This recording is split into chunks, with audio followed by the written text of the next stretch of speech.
अच्छी तरह। महारानी लक्ष्मीबाई कहाँ से आ रही हैं?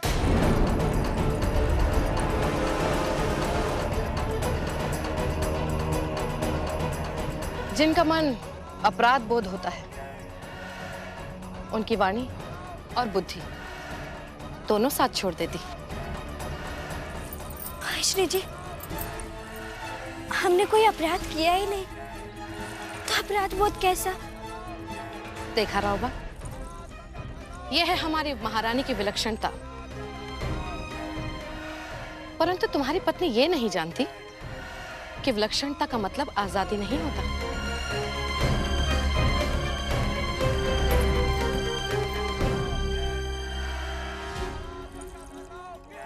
आयश्री, क्या महारानी ने आपके किसी आदेश की अवहेलना की है? रावबा, अगर इसका उत्तर स्वयं महारानी देंगी तो हमें बहुत प्रसन्नता होगी।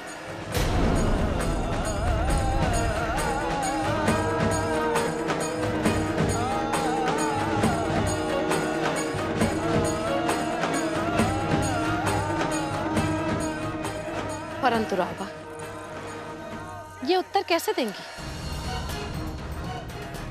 जिस अल्हड़पन को इन्हें बिटोर की गलियों में छोड़ाना चाहिए था, उसी अल्हड़पन को ये हमारे झांसी के महल तक ले आई है। अब देखो रावबा, ये कुमकुम ये गुरुजी ने हमारी महारानी के लिए भेजा है आशीर्वाद के रूप में। परंतु इनके अल्हड़पन ने गुरुजी का भी मान नहीं रखा,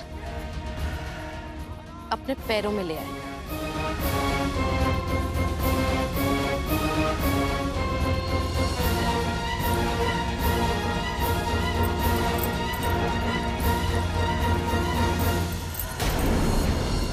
क्षमा कीजिएगा आश्री जी, पैरों पर नहीं, हमारे मस्तिष्क पर। आश्री जी,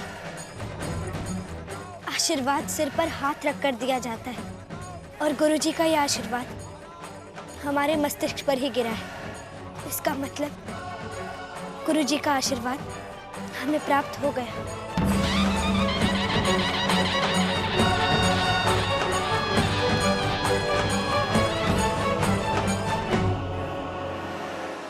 रावबा, तेरी महारानी को जितना भी मार्गदर्शन हम दे सकते हैं देंगे, परंतु हमारी बात मानना या ना मानना ये इन पर निर्भर करता है। यही तो लालन पालन और संस्कार दिखाई देते हैं बेटा। क्षमा कीजिएगा आश्री जी, हमारा लालन पालन हमारे बाबा और आजोबा ने संपूर्ण संस्कार के साथ किया है।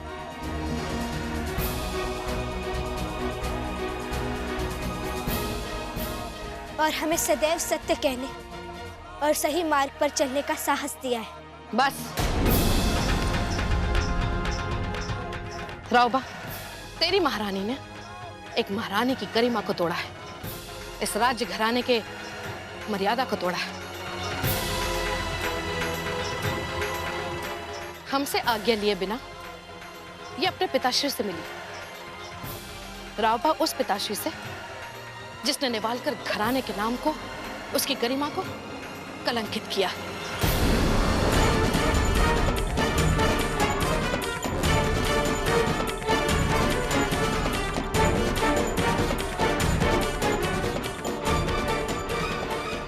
नहीं आयश्री जी, ये सत्य नहीं है, उन पर गलत आरोप लगाया गया है। सत्य और असत्य जब सामने आएगा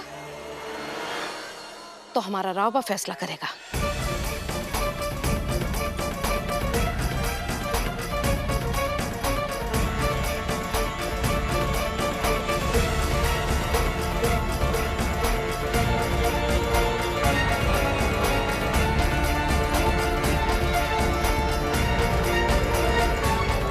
महाराज, हमें भी अपनी बात कहने का अवसर मिलना चाहिए। बात करने के लिए यह स्थान योग्य नहीं है महारानी।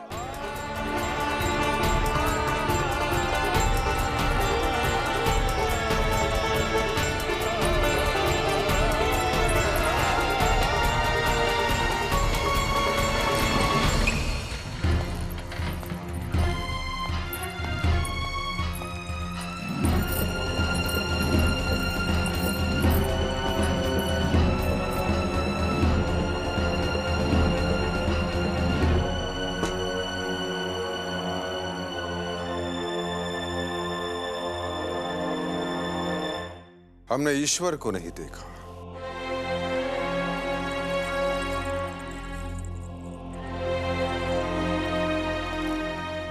परंतु हमारे ऐश्वर्य में हम उस आराध्य दैवत को देखते हैं। और आप कह रहे हैं कि आपका पक्ष सुनकर हम उस ईश्वर की वाणी को नकार दें? नहीं, हम ऐसा नहीं कहते, परंतु जो न्याय करता है वो भी ईश्वर का रूप ही होता है। और हमारा तो केवल इतना ही निवेदन है कि जब भी आप न्याय के महासिंहासन पर बैठे, तब कोई भी संबंध सत्य की आड़ ना आए।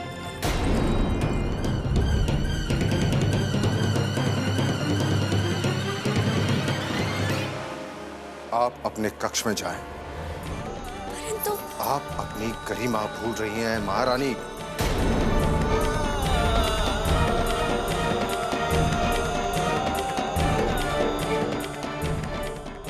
क्षमा कीजिएगा महाराज,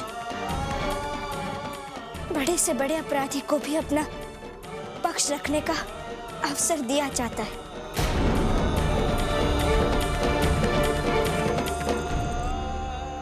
और हमें इतना भी अधिकार नहीं।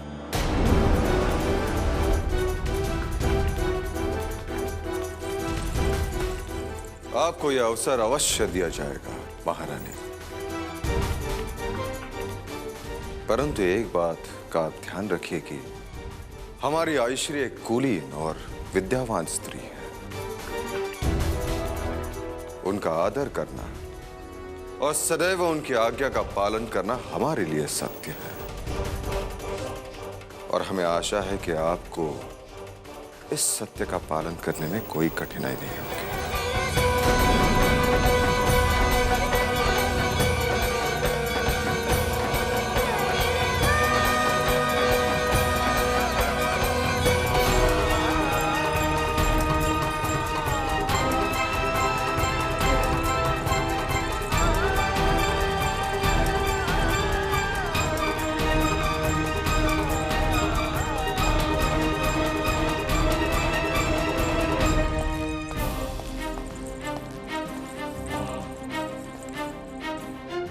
ऐश्वर्य अपने कक्ष में नहीं है। ऐश्वर्य बहुत ही क्रोधित थी। अचानक ही जैसे क्रोध से विचलित हो उठी और पता नहीं अपने कक्ष से निकलकर। हमें पता है इस समय वो कहाँ होगी। भूल हुई है भूल तुझसे। क्यों की तूने भूल? इतनी बड़ी भूल तूने कैसे की? क्यों की? क्यों क्यों क्यों की? क्यों की तूने भूल? इतनी बड़ी भूल तूने कैसे की? क्यों की? क्यों क्यों क्यों की? क्यों?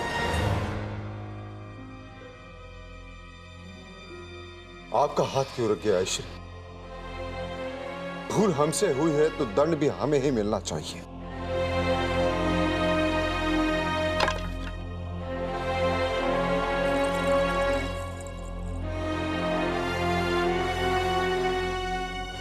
वर्षों बाद आपको इतना क्रोधित देख रहे हैं, परंतु हमें विश्वास था कि आप हमें यही मिलेंगे। हमें याद है बालावस्था में हमारा हर कार्य आप ही के हाथों संपन्न होता था। आप उसे अपना कर्तव्य समझती थी, परंतु एक दिन आपके अनुपस्थिति में एक दासी ने हमें भोजन खिला दिया और उस दिन भी आप ऐसे ही क्रोधित हुई थी।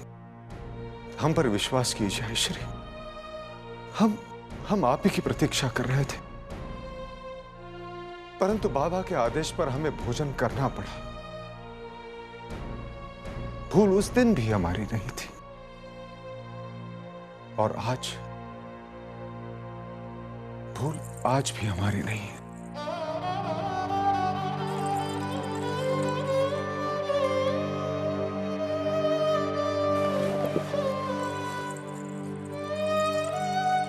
हमें याद है रावबा, हमें सब कुछ याद है। उस समय भी तूने हमसे क्षमा मांगकर हमारे क्रोध को इसी तरह से शांत कर दिया था। और जब आपका क्रोध शांत हो गया था, आपने बड़े स्नेह भाव से हमें और उस उस दासी को क्षमा कर दिया था। महारानी की ओर से हम आपकी क्षमा मांगते हैं और आपको विश्वास दिलाते हैं कि आपको इस जगह कभी आना नहीं पड़ेगा। भूल किसी की नहीं है रावा।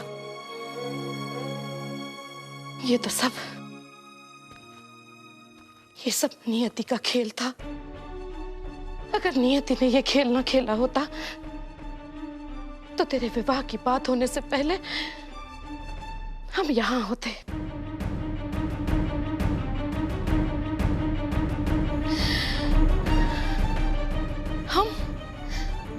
हम नियति के खेल को ही नहीं समझ पाए। परंतु राबा, हम विवश नहीं हैं। अगर नियति ने हमारे राबा के साथ और कोई भी खेल खेलने की कोशिश की तो हम नियति को भी चुनौती दे सकते हैं। आयश्री,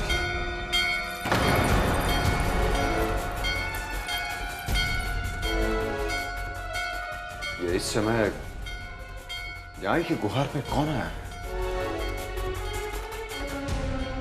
राबा, न्याय की गुहार लगाने नहीं, शत्रु अपनी शत्रुता बताने आया है। हमारा शत्रु? हाँ राबा, शिवराम भाऊ खानविलकर।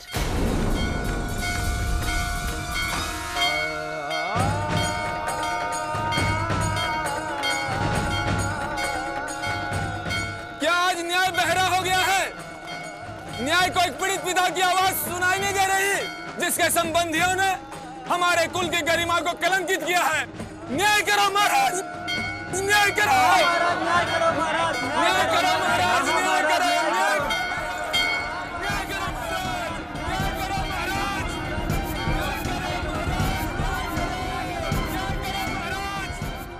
क्या बात है काशी, ये आवाज कैसी है? महारानी साहब, ये न्याय की घंटी की आवाज है। चिमना भाई के बाबा महाराज से न्याय की गुहार लगाने आए हैं। दोनों परिवार में इतनी शत्रुता है, न जाने आज क्या होने वाला है। होगा वही जो न्याय की गरिमा के अनुकूल हो। न्याय के महासिंहासन पर बैठा राजा केवल न्याय करता है। वो ये नहीं देखता कि न्याय की गुहार लगाने वाला उसका शत्रु है या दंड पाने वाला उसका मित्र। आयश्री, हमें स्पष्ट बताइए, हमारी अनुपस्थिति में यहां क्या क्या हुआ? राबा, हमें कहने में बहुत लज्जा आती है, परंतु कुल की मर्यादा सुरक्षित रहे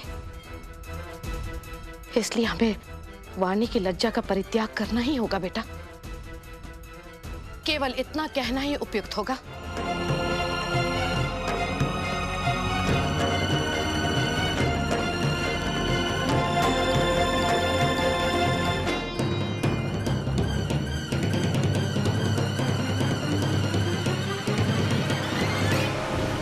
शनि का प्रकोप आप और महारानी के मध्य अलगाव की स्थिति उत्पन्न कर रहा है।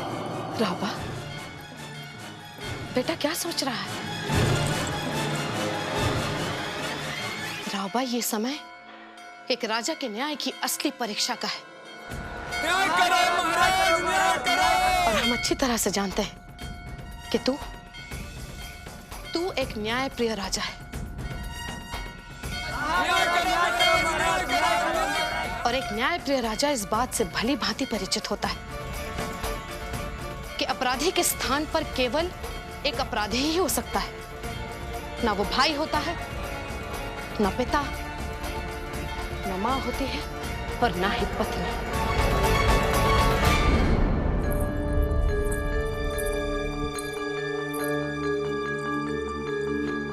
महारानी जी की जय हो। महाराज ने प्रसाद मठ से भिजवाया है और कहा है कि आप ये प्रसाद ग्रहण करके अपना व्रत खोल सकते हैं।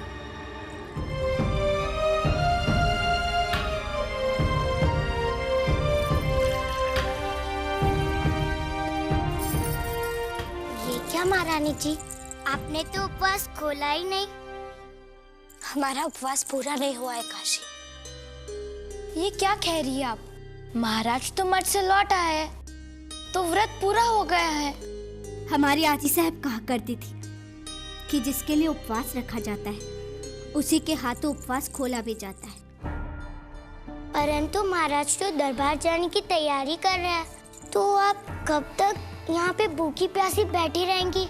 महाराज को हमारा भी संदेश पहुँचा दो कि हम उपवास उन्हीं के हाथों से खोलेंगे, भले ही हमारे प्राण चले जाए।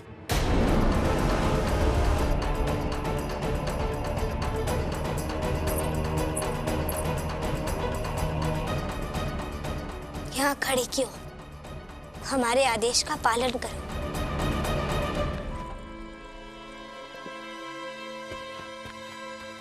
महारानी जी की जय हो। दरबार में श्री शिवराम भाऊ खानवेलकर और श्रीमंत मोरोपंत तांबे के मुकदमे की सुनवाई शुरू होने वाली है। महाराज का आदेश है कि महारानी जी दरबार में शीघ्र ही उपस्थित हों। महाराज को हमारा संदेश पहुंचा देना कि हम अभी उपस्थित होते हैं। जी महारानी जी।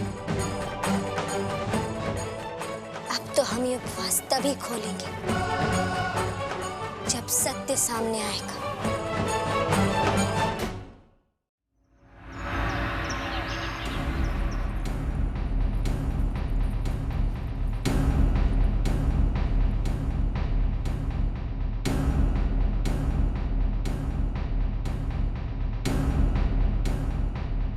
रघुनाथ सिंह जी। जी महाराज। हमारी न्यायिक प्रक्रिया के दौरान हम आपको एक गोपनीय कार्य करने के लिए भेजना चाहते हैं।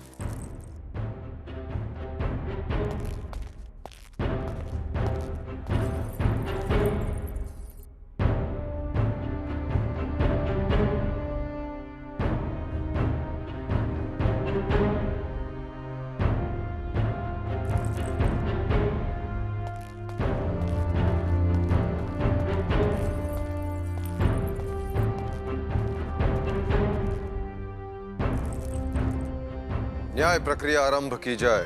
श्रीमान मोरोपंत तांबे और श्री शिवराम भाऊ खानवेलकर झांसी के महाराज श्री गंगाधर राव नेवालकर के दरबार में उपस्थित हो।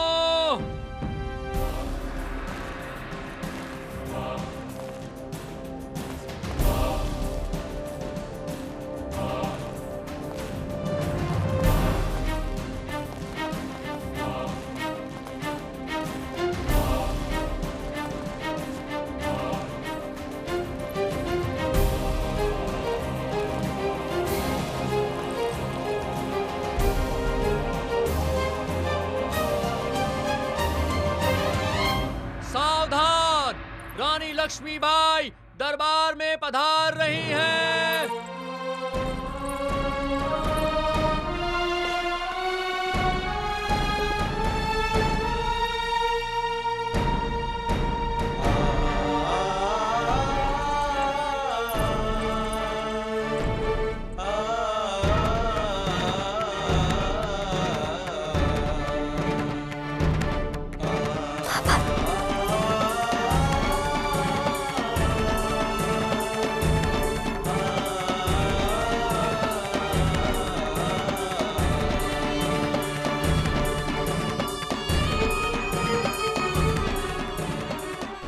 आपसे आग्रह है कि आप अपने स्थान पर बैठ जाए महारानी।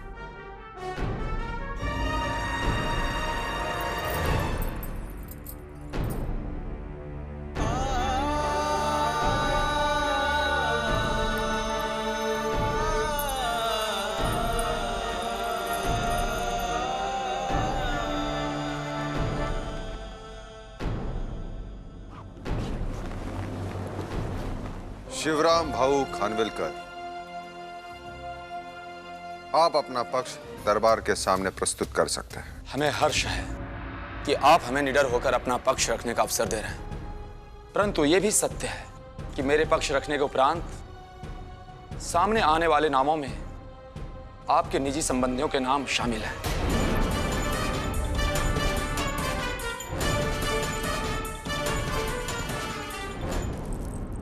हम आश्वासन चाहते हैं कि नेवालकर के इस दरबार में एक खानवेलकर की पुत्री को न्याय मिलेगा।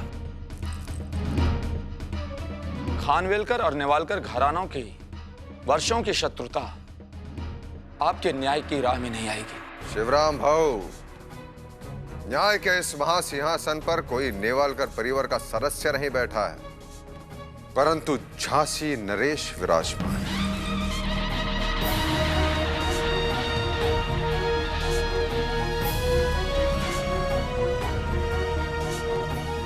इतिहास साक्ष्य है, मां सीता को वनवास भेजने का निर्णय यदि एक पति ने लिया होता तो मां सीता को अयोध्या छोड़कर कभी नहीं जाना पड़ता।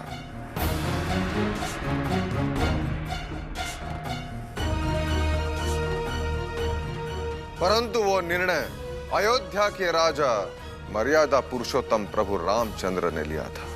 दोषी कोई भी हो, हम विश्वास दिलाते हैं कि न्याय अवश्य मिलेगा। क्षमा चाहता हूं महाराज। आपके आश्वासन के बाद मैं ये निडर होकर कहना चाहता हूं कि जिस घटनाक्रम का ब्यौरा मैं देने जा रहा हूं उसमें सबसे बड़ा हाथ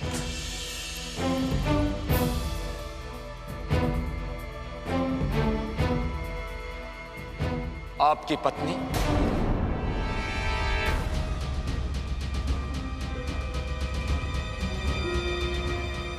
और झांसी की रानी लक्ष्मीबाई।